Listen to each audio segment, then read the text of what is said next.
Well, this thing has got to get torched, and it's too small, so we'll file it. Scott MacIsaac is working on his latest order of handmade crosses. He's on one side of the crowded workshop here at Shoreline Design in Georgetown. On the other side of the room, Peter Llewellyn is sitting at a table with a jumble of silver pieces and gems and tools in front of him. The banter here is as fast and furious as the jewelry making. It's either too small. He says darn. Darn. I'm not allowed to say bad words, I guess. So I just turn over to Peter, and he can just swear like a sailor, because he was in the Navy. I always jokingly say on Mondays when Scott's here, he's the reverend jeweler and I'm the irreverent one. I'll go out of my way to sort of tease the guys and, that they're in here, make sure they don't bother the real shoppers. Scott's the nice guy. Good guy, bad guy.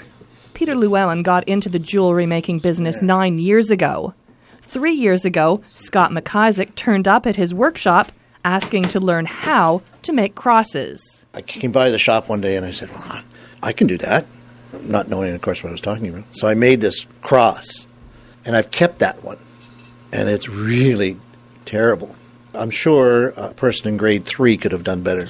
So progressively over the last 3 years, I've learned a lot, and Peter's been the teacher, very much as he calls himself the master, the sensei, or whatever else I'm supposed to call him. Now it's becoming more than just simply a hobby. It's actually become a business for us.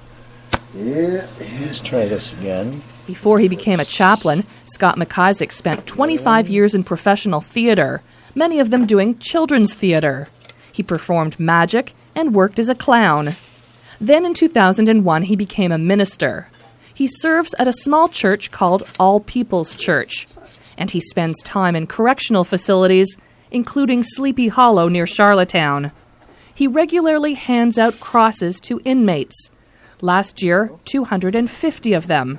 The cross has been a symbol of hope for generations, and it speaks to my spirituality. It speaks to the meaning of the cross for me, which is life beyond. Surprisingly, and this may shock a lot of people, the cross is still the largest selling piece of jewelry in the world.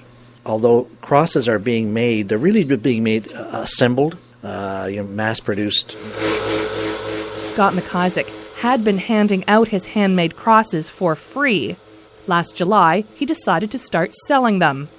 His company is called A Handmade Cross, and his crosses are now available at 7 stores across the Maritimes and online. I've found jewelers who might every now and then, like Peter does, perhaps produce a cross. But I've got easily 32, 33 styles of crosses now. And as far as the market is concerned, I've been very pleasantly surprised that people are buying them.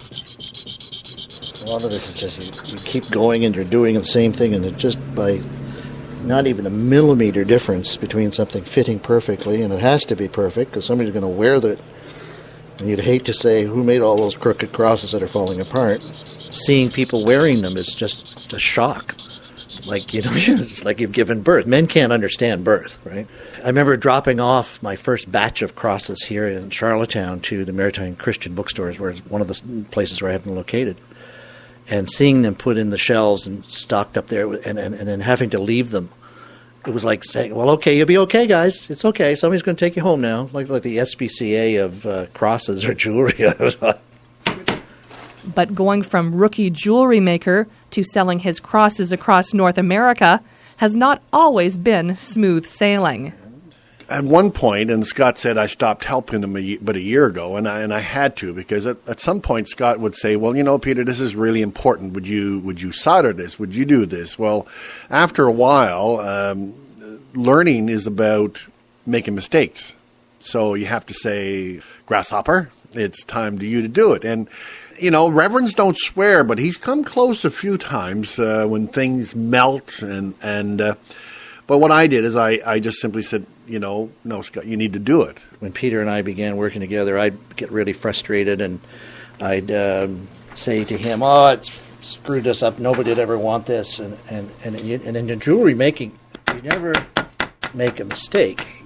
You just open up a different door of creativity. As I tell the guys inside, I've got so much money from this and the chaplaincy that I've had to disguise my Lamborghini as a Ford Focus that's resting in windshields cracked. All joking aside, Scott MacIsaac is hoping to sell his crosses in more retail locations across Canada in the year ahead. At my age, I'm 66. I know people are constantly saying you don't look a day over 50, or at least I say that. And I can see myself moving and growing with this, but I don't know if it'll ever fully replace the calling I think I have to work as a chaplain.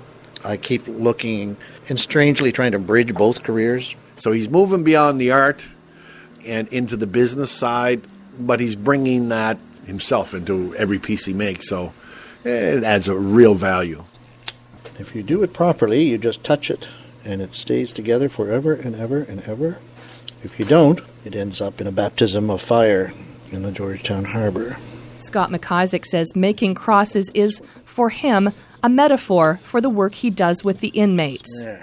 But with jewelry, he starts with pieces of metal or wood. Taking something that people say is useless into something and turning it and transforming it into something which is not only useful but also is beautiful, speaks about new hope and new life. And that's all I make, is crosses.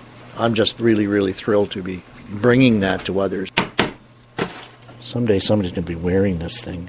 For Island Morning, I'm Nancy Russell in Georgetown. The same in the bottom here, and then add 2 more little pieces and she'll be done. Neat.